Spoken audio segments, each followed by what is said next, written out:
All right, so I wanted to kind of take a break from John right now. This is kind of a one-off sermon, which I don't do very often at all. Um, but it's good. It stands on its own, and it's kind of it's a good subject. So it's an important thing because what you're going to find is that a lot over the um, this summer, I feel like God's trying to emphasize the need for us to engage in discipleship.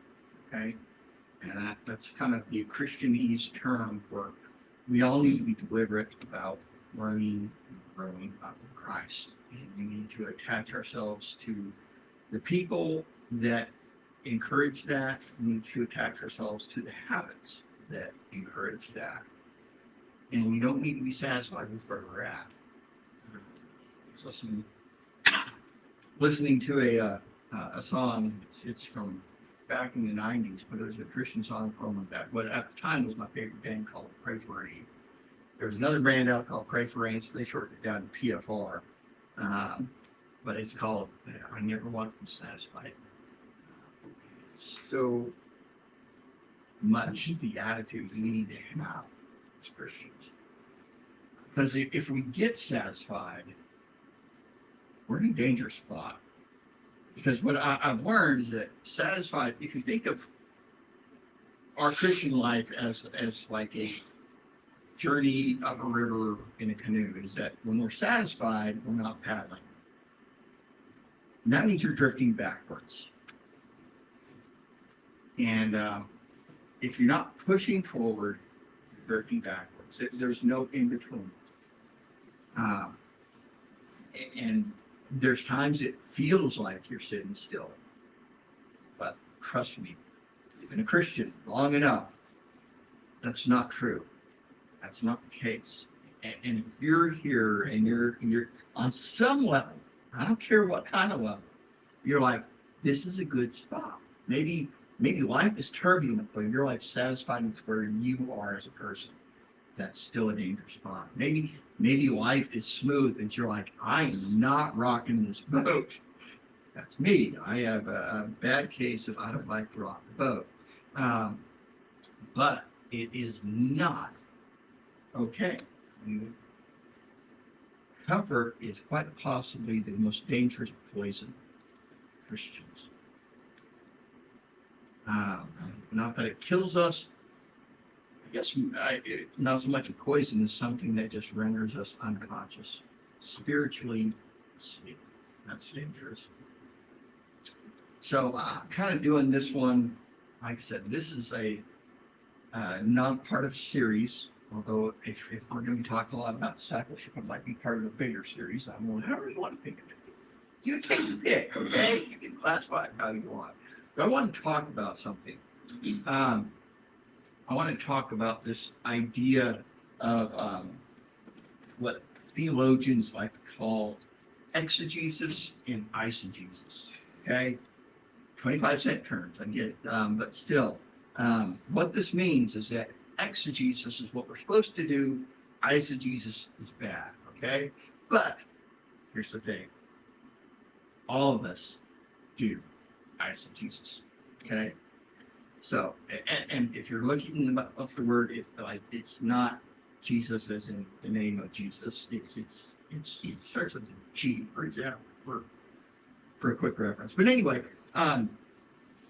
so exegesis is when I break open my Bible and I read it and I find a spot and I'm like, okay, and this is what it says. I'm stopping and I'm asking questions about the text that make me go back a little further so I've got an idea of what was said beforehand. And that kind of sets the tone for what's being said in the spot that I'm reading. Okay? So I want the Bible to tell me what it's saying. Eisegesis is kind of the exact opposite. We take a piece and we read into it what we want to. Or maybe what we're scared might be true. That happens too. But point is, we come with a preconceived idea, and we read that into the Bible. That's problematic, at best. That's really the very nice way to put it. It's downright dangerous. And so that can't be going on. So when we read the Bible, we need to make sure that we're reading it through the lens of the people who wrote it, context of the time it was in, trying to get as much information of that as we can. And the great thing is that when I was a kid, we had to buy like $60 Bibles or like $180 volumes of commentaries in order to get all this stuff. But you know what? We've got the freaking internet now. It's all free. Well, not all, but most of it. It's so easy to find this stuff out now. Be careful where you go, because just like anything else on the internet, there's lots of good stuff, and there's lots of stuff that people made up. Okay, so just be careful. There's good sources and bad sources like anything else. But if you understand a little bit of what context is, you understand what the verse is about. So look at read the few verses beforehand, read the few verses afterwards. That gives you a sense of the context of what God is trying to say instead of what we're trying to say to ourselves through that verse. And so that is what we need to do. So every Christian we find is we just have this inherent bias to think that we're on track. Like my theology is right, and anyone who disagrees with me is therefore wrong. Right? I mean, that's the way all of us kind of are bent. And we all really want to be right, especially in matters of eternity and salvation and other things like that. The big stuff we like to be right. We should be right. There's no guarantees on that all the time. And so we need to have an attitude where we're open to what God has to say to us through it. And so we always take this. So read things in the context of if you just want to look at one verse, then stop, back up like at least 3 or 4 verses, maybe like a chapter or 2 even. If you've got the time, that's worth the time, in my opinion. And then read what's after it. But also, who's speaking? Who's doing the writing here? Who's being written to? What were the circumstances of the person who's writing in? And what are the circumstances of the person or people that are being written to? I mean, these things drastically affect how we can understand what's being written. But we've got to make sure that we have an attitude of humility when we come to the Bible, because what we're doing is we're going to God, we're asking Him to teach us. The whole Bible is all about this connection with God, and He has a lot to tell us. You've got to be willing to listen. But like I said, we just have this tendency in a conversation, especially honestly, when we're really close to somebody, we have a tendency to unload emotional baggage into this conversation. It's kind of like, oh, well, this person always thinks this way, and I know that they're thinking that, and you're probably right. But sometimes we're wrong about it, and we totally get the person that we know and care about wrong in what they're trying to tell us. And that's not communication. In the Bible, whether you believe or not, this is about God communicating with us and giving us some things to communicate with Him about. Okay? But every time we come to it, we need to make sure we're getting out of it what it says, not what we want it to say.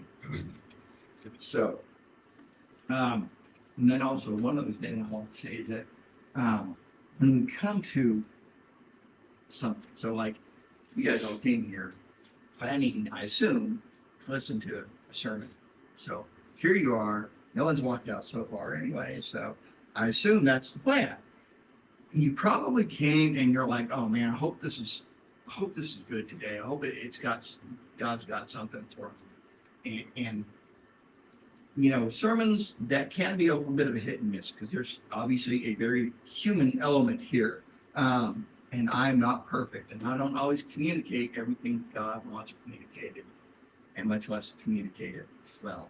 So there's that problem. But you guys have a similar problem in that we tend to come and ask the question of, you know, does this fit my life? Is what is coming out in the sermon, does it fit my life? And I'm here to tell you, that's the wrong question. The question is, where does this fit my life?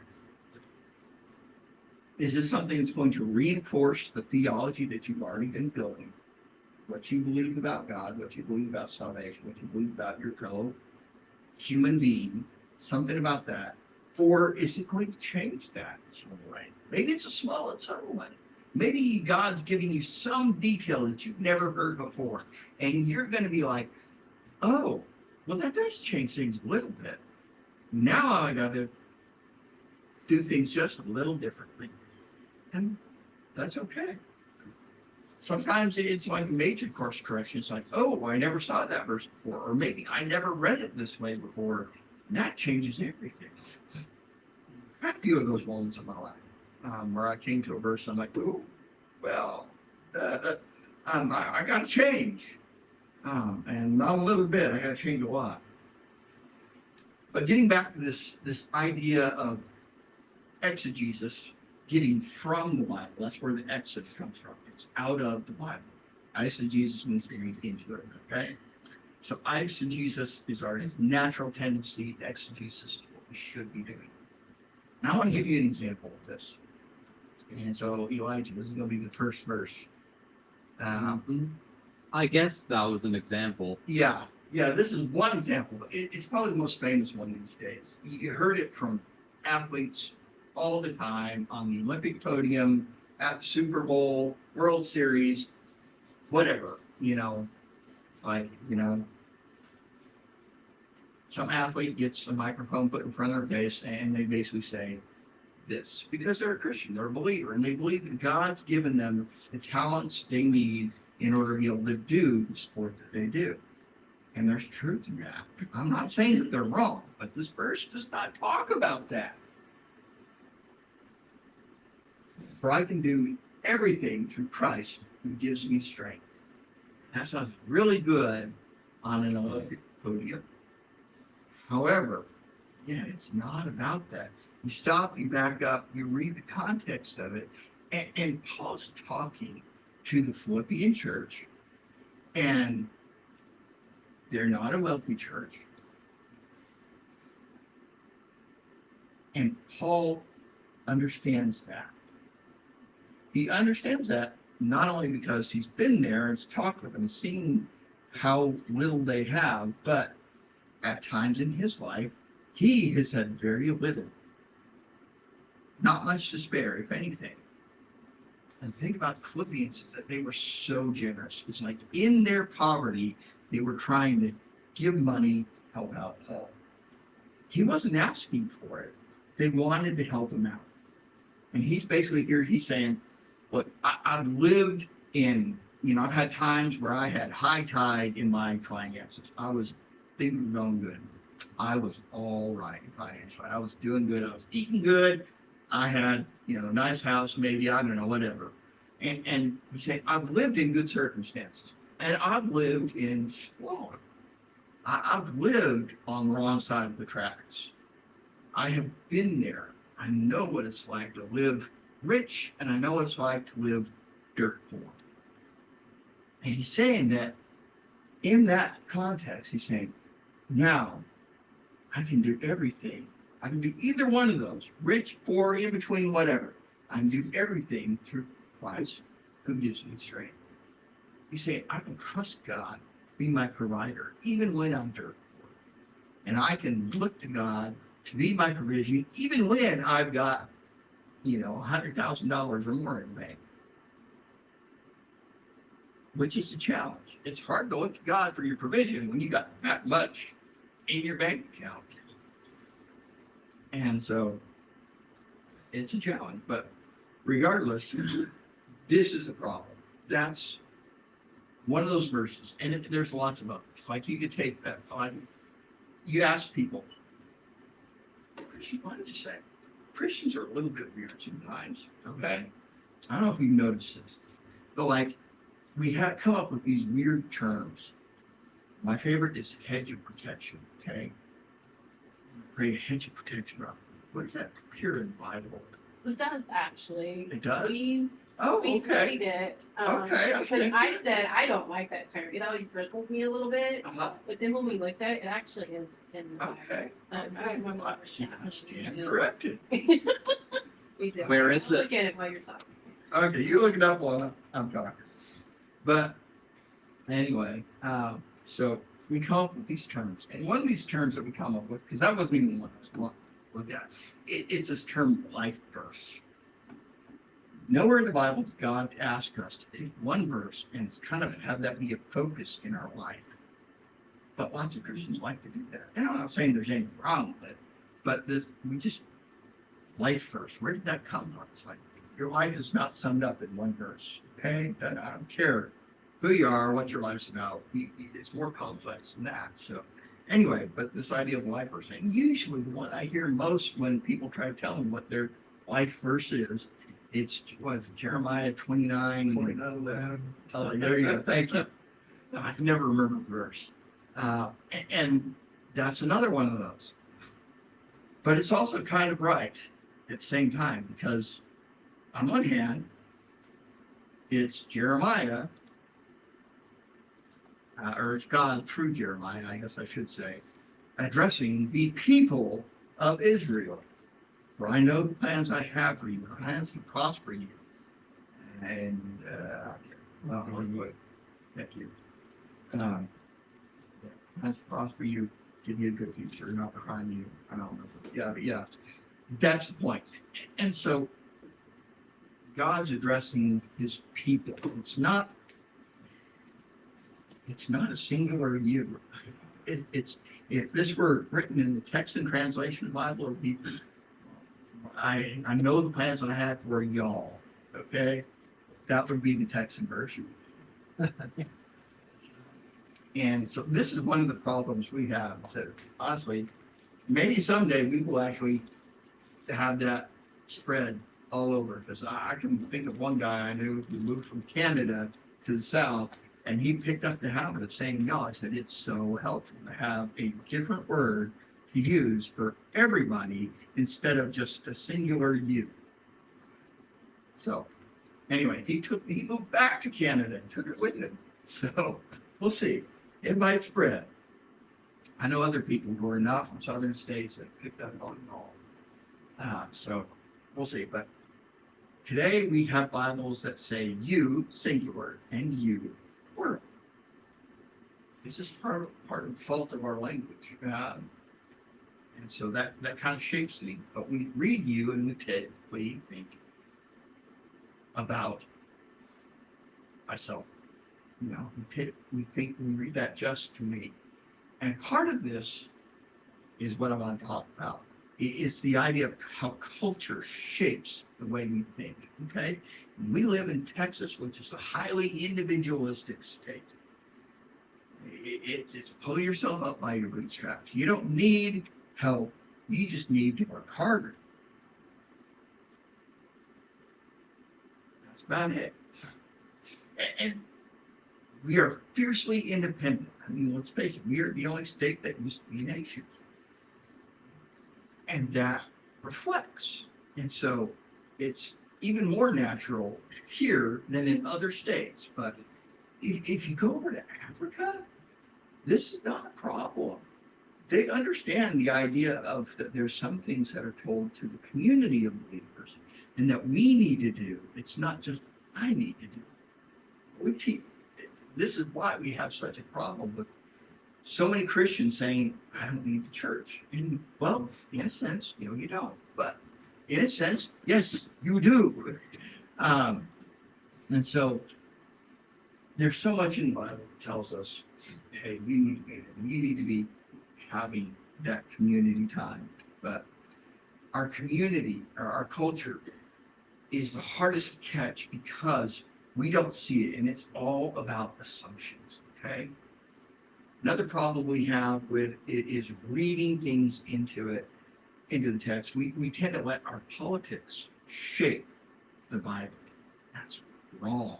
I don't care which party you're part of. None of them went to the Bible to figure out what their platform was. Okay? None of them. None of them are right. And there's virtue in each of them.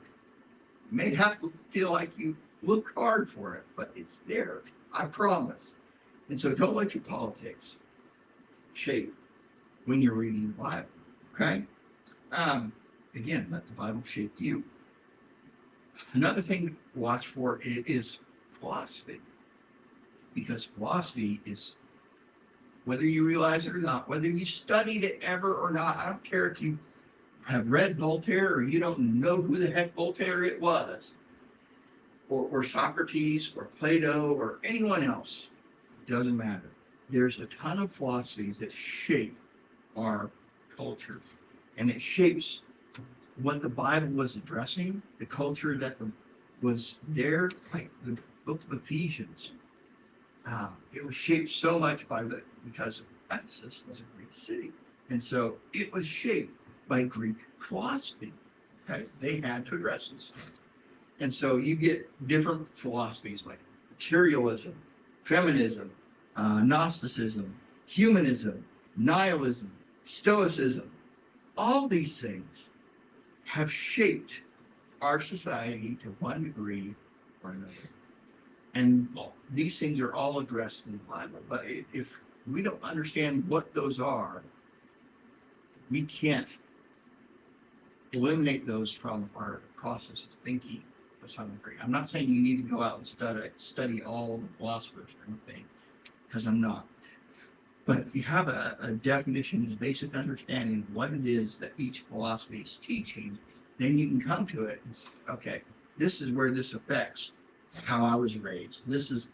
Oh yeah, my dad, he was totally a stoic. Or my mom, yeah, she was a humanist through and through.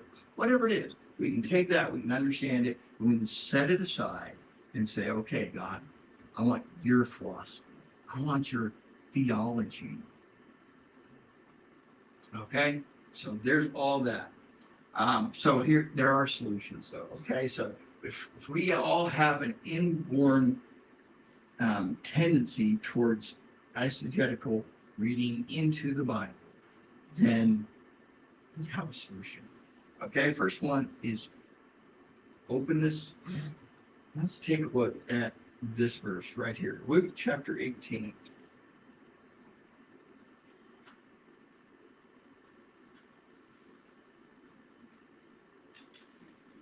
Luke 18, verse 17. Says, I tell you the truth, anyone who doesn't receive the kingdom of God like a child will never. A big part of what he's talking about there in the context is about having faith like a child. It's the same philosophy that will have this kid who climbed up on top of maybe the bunk bed, and you're walking in the room and they're like, catch me, Dad, and they jump, and you're totally not prepared. Had that happen, or similar things anyway. And you're like, ah, catch the kid before they crack their head open. And, you know, that's kind of faith that never entered that kid's mind that you might drop them or fumble. It's Dad, it's going to catch me. He always has. That's the same faith that God's addressing there. But this also talks about a general attitude we need to have towards people. It's a matter of, I don't know. God does, so I need to know what He knows. So we need to be open to what God has to say. We come to the Bible with an attitude of, I've already read this, I already heard this, I know this, I got this down. Again, we're in dangerous territory. Because we are stopping growing. We let ourselves drift off course at best. So we got to be open to the Bible to understand what the meaning is in its native context, okay? And let it shape your book, at least around what it says, rather than try to shape it around what good beliefs are. Second thing, diligence, okay? first one is kind of a hard attitude to maintain constantly. Having this open attitude to God. It is. It's hard to maintain all day, every day. But the second one is diligence. This is where we start saying, I don't have the time for that. I get it. We're busy. We have a very busy culture. But if you want to know something, it takes diligence. Well, we make it what's important. We do. Just We do.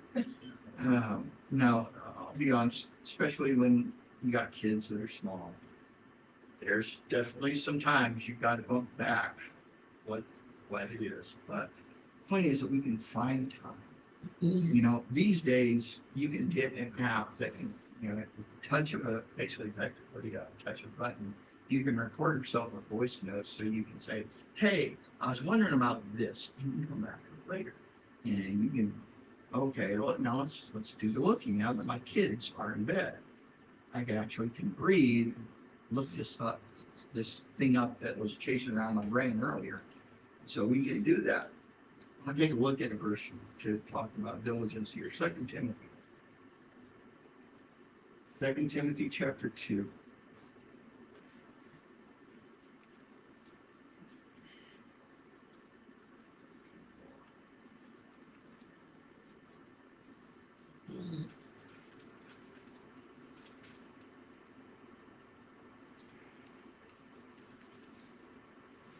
Second Timothy chapter 2, verse 25.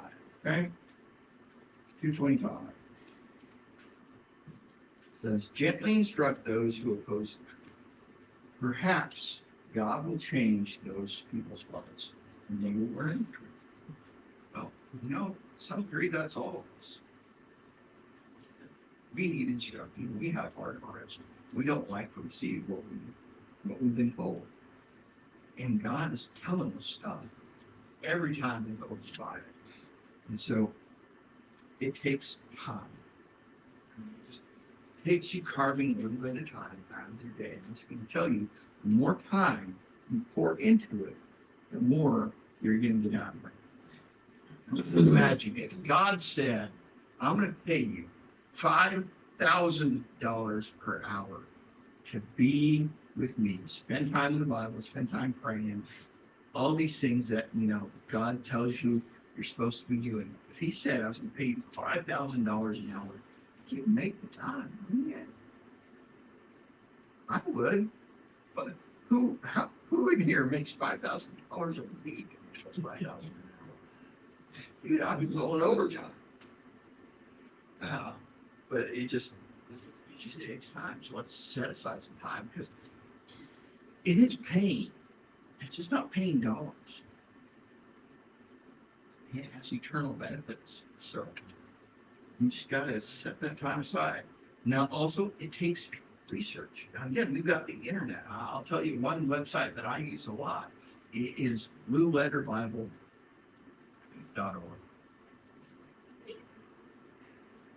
Okay, just Google Blue Letter Bible. Yeah, they have an app for your phone. Blueletterbible.org. Thank you. I was right first time. Blueletterbible.org. But that's far from the only one. There's also a Bible Hub. I don't remember if that's .com, .org, .what. I don't remember. But Bible Hub, that's another one. There's all kinds of ones that are good resources out there that have lots of free stuff. Just have to take the time to look up and read. You got questions?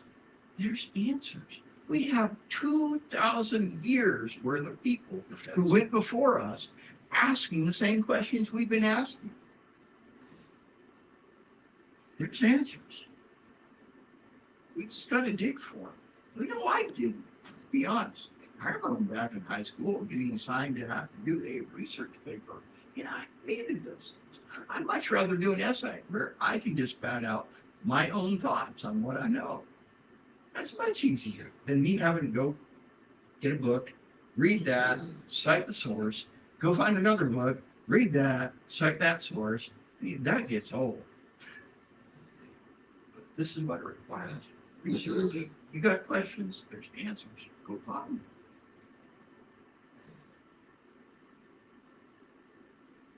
them. last thing I want to say on that subject of diligence is hear other people out, because we don't have a monopoly on truth.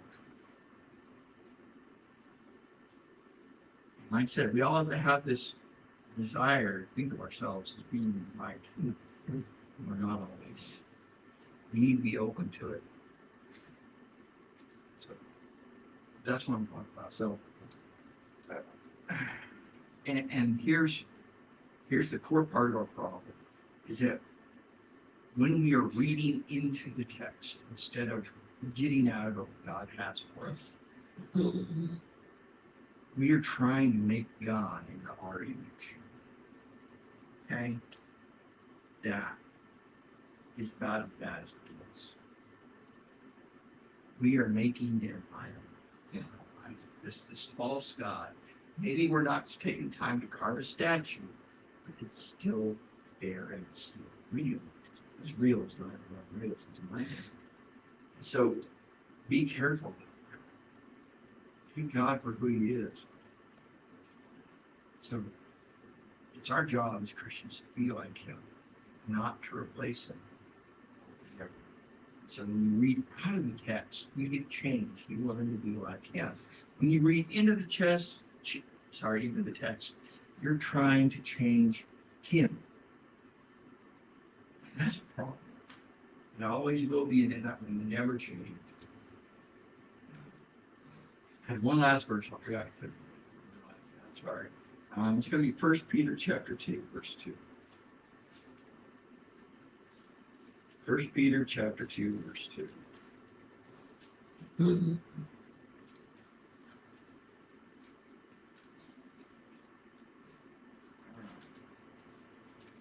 It says, like newborn babies, you must crave pure spiritual milk so that you will grow into a full experience of salvation. Cry out for this nourishment.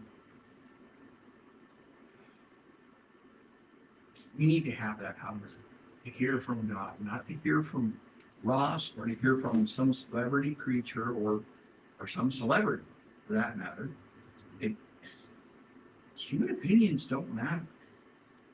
We need God, because I promise you, I'm not going to fix your problems.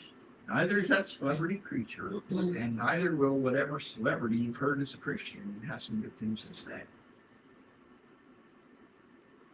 None of us can come fix your problems. You know who will? God.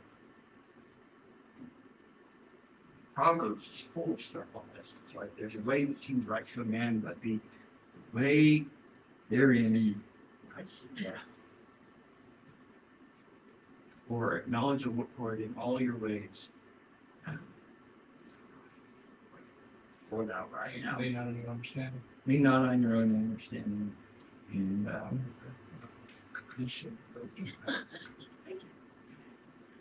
I need help.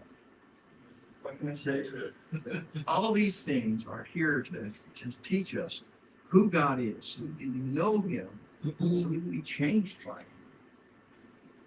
Want to know who God is? Go to the source and don't read into it. Get out of it. Always, always, always. I don't know how many times I run into people, especially here in Texas. This is honestly probably the biggest problem with that evangelism has with people in Texas, is that everyone assumes they know what Jesus is about and what He had to say. Even people who have never set foot inside a church have good, strong ideas of what Jesus said.